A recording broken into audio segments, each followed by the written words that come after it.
آج کل نوجوان گلے میں زنجیریں، ہاتھ میں چھلے اور کڑے پہنتے ہیں، اس کے بارے میں کیا حکم؟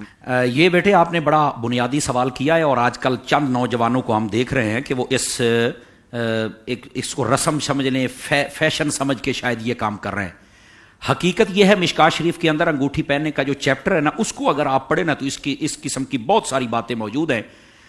مختصر یہ ہے کہ یہ جو مرد ہوتا ہے نا، اس کے لیے سونے کی انگوٹھی پہننے کی بھی اجازت نہیں ہے، چاندی کی انگوٹھی وہ بھی ایک نگ والی 4.5 ماشے سے کم کی وہ ایک پہن سکتا ہے۔ رہ گئی بات یہ چھلے کی، کانوں میں بالیاں کی، اور یہ جو زنجیریں ہیں اور کڑے ان کی، اس کی تو کوئی شریعت میں اجازت نہیں۔ اور پھر دوسری بات توجہ طلب ہے، یہ جو کڑے ہیں نا، کڑے ان کو آپ تھوڑا اگر غور کریں، ریسرچ کر کے دیکھ لیں تو یہ کسی زمانے میں سکھ پہنا کرتے تھے۔ یہ وہاں سے یہ ایک بدعت ان لوگوں نے اپنے اندر رائج کر لی۔ اور پھر آج کل وہ لوگ جو روافظ ہیں، یہ ان کی بھی ایک شعار کے طور پہ ظاہر ہو رہا ہے۔ یہ بھی بات ذہن نشین فرما لیجئے۔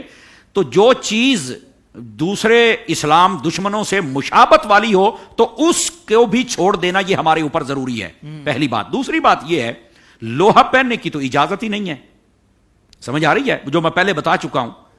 اور پھر عورتوں کے لیے بھی لوہا پہننے کی اجازت نہیں ہے۔ مفتی احمد یار خنیمی نے یہاں لکھا ہے، ہاں البتہ اتنا ضرور لکھا ہے کہ عموم بلوا کی وجہ سے اور آج کل کے اس ماحول کے اعتبار سے اتنی مہنگائی ہو گئی، عورت کچھ مناسب سی جیولری جو لوہے کی بنی اگر لے کے استعمال کر لے گی، عموم بلوا کی بنیاد پر اس کے جواز کا فتویٰ آ گیا ہے۔ یہ میں آپ کو بتا دوں، لیکن ابتداءً اس کو منع کیا گیا تھا۔ اچھا، اس کے بعد یہ جو چھلے ہوتے ہیں، یہ کہاں سے آیا جی؟ آپ نے کیوں پہنا ہوا جی؟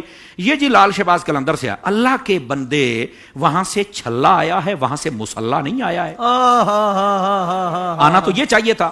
اچھا، پھر حضرت ہمارے پنجاب میں جو چھلے بیچنے والے ہیں نا، او میں طالب علم تھا، ایک مرتبہ بس میں سفر کرنے کا موقع اکثر ملتا تھا، تو وہ کہتا یہ میرے پاس چھلا ہے، یہ اپنے جوڑوں کا درد ختم کر دے گا، بواسیر کو ختم کر دے گا، قبض کو ختم کر دے گا۔ ابے میں نے کہا یہ چھلا ہے، کیا بلا ہے، کتنے کا ہے؟ کہہ رہا 10 روپے کا۔ ابے یار کیا کر رہے ہو، چھلا اتنے کام کرتا ہے 10 روپے میں، تو تیرا کام کیوں نہیں کرتا ہے؟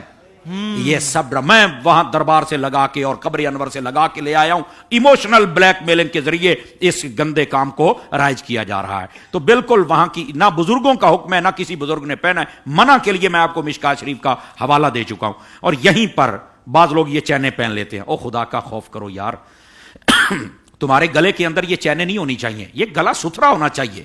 اور پھر چین پہن کے بس اوقات بٹن کھول کے بتاتے ہیں کہ ہم نے چین پہنی ہوئی ہے جناب، تو اس بات کی اجازت نہیں۔ یہ اگر آپ پچھلے جو بادشاہ کیسر و کسرا گزرے نا، پھر آپ یہ ابو جہل کی ہسٹری پڑھ کے دیکھ لیں، یہ جتنے بڑے لوگ تھے ان کو پڑھ، یہ اپنے گلے کے اندر ایسی پہنتے تھے اور اپنے آپ کو بادشاہ اور فرعون اور بدماش ظاہر کرتے تھے۔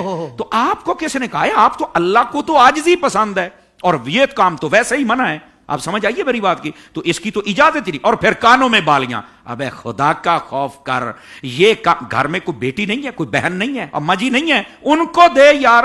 تیرے لیے پتہ نہیں اماں جی نے کتنی دعائیں مانگی تھی کہ بیٹا پیدا ہو جائے، تو بڑا ہو کے پھر زنانہ بن گیا۔ خدا کا خوف کر اللہ کے بندے، ہمارے کانوں میں ایسا کام نہیں ہونا۔ ہمارے کانوں کے اندر اگر آئیں تو پھر نعتوں کی آوازیں آئیں۔ واہ واہ واہ۔ ہمارے ہاتھوں میں یہ جو کڑے، یہ چھلے، یہ نہیں ہونے چاہیے۔ اگر ہو تو پھر مدینے کی تسبیح ہونا، سمجھ آئی؟ ہمارے گلے کے اندر یہ زنجیریں، یہ ہم کیوں ڈالیں؟ ہم تو غوث اعظم کی غلامی کا پٹا ڈالیں گے نا، تو اس انداز کے ساتھ۔ کیا کہنے۔